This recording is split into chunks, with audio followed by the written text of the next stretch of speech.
Hello and welcome to Grahame Anderson's Storyteller. Today's poem breakdown is called Brightest Star. Very short poem.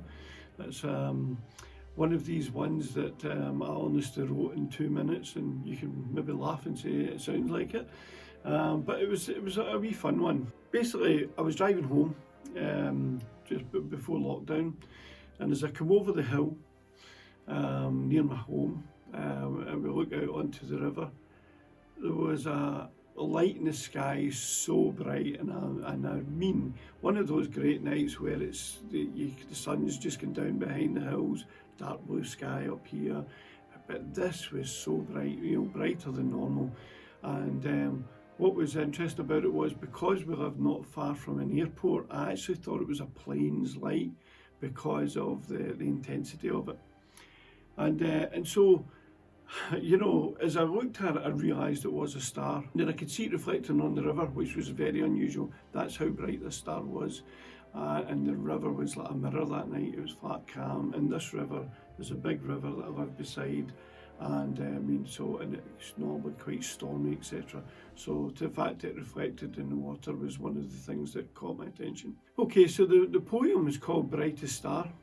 And I'll read it out to you first, then I'll do a quick breakdown. O brightest star in the sky, you've pierced the dark and caught my eye. What distance you've come to be with me, a point of light that reflects on the sea. You've found me now, or did I find you? I'm making my wish, perhaps maybe two. Please rest here a while I drift off to sleep. You'll be gone in the morning, until next time we meet. That's it. There's nothing philosophical about it or anything else, but what was it that caught my attention about it? First of all, the brightness of the star. It was super bright. And of course, you think back to school when you were told that light travels at 186,000 miles a second. And, and this planet or this star may be, 100,000 light years away. And to think at that moment of light hitting off our planet is the time it took to actually reflect and be there. So long before I ever existed, it was already travelling towards me. Even for the 58 years I've been in this planet, that light has always been coming here, and then suddenly I notice it one night. And that's the wonder of sort of poetry in a way, and the wonder of observing what's going on in your landscape, what's happening on the river or the sky or whatever, or whether it's just sitting in the garden and listening to birdsong. This is the wondrous moments that you get. And so I've said here, you've pierced the dark and caught my eye. It really did. I couldn't miss it. What distance you've come, and a point of light that reflects in the sea. It was sitting there in the sky, and it was there in the water.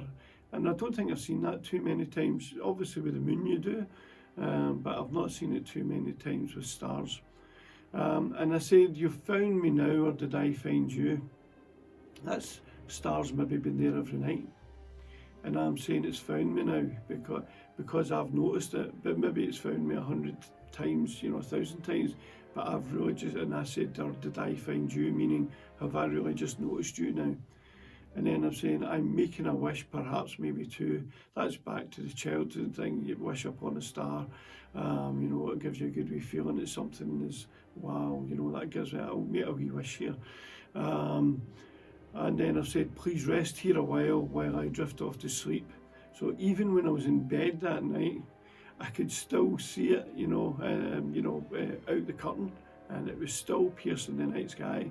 And I said, well, I drift off to sleep. You'll be gone in the morning until next time we meet. In Scotland, you can never plan to see that again the next night, because you can have cloud now for the next 20 nights, or rain, which is more often. But that was it. So that's my poem. It's just a small reflection on something so simple. But, this is the things that I think are good for people to notice. People sometimes think life's humdrum and nothing ever changes. Sometimes you just have to open your eyes and be a wee bit more observant, and you'll find these beautiful things. Whether it's a tree flowering in the garden, whether it's the birds fighting over a bird feeder, whether it's just the chirping away in the background. You know, all these things are around us. So I would ask you one thing, just be more observant and try and enjoy the simple things in life. You know, everything is really good quality in our life usually doesn't cost any money. You know, you can't buy birdsong, you can't buy watching the river on a stormy day. You know, you can't buy these things. These are just there and available for you to view. Okay, so thanks for your time today. I appreciate you listening to my poem. If you know anyone that you think that could help, please pass it on and share it to them or with any of your friends. I'd appreciate that. The poem breakdowns I give out on my newsletters first. So if anybody's interested in receiving these in advance or before I post it on Facebook, you can sign up for my newsletter. Also, anyone who signs up for my newsletter gets my free ebook, which has got 180 pages full of poems, stories, limericks, just an assorted range of things I've written over the last year. I appreciate every share. It makes a difference, it really does. It helps to me to find an audience of people who like the type of things I write. So thanks once again, and I'll see you in the next video.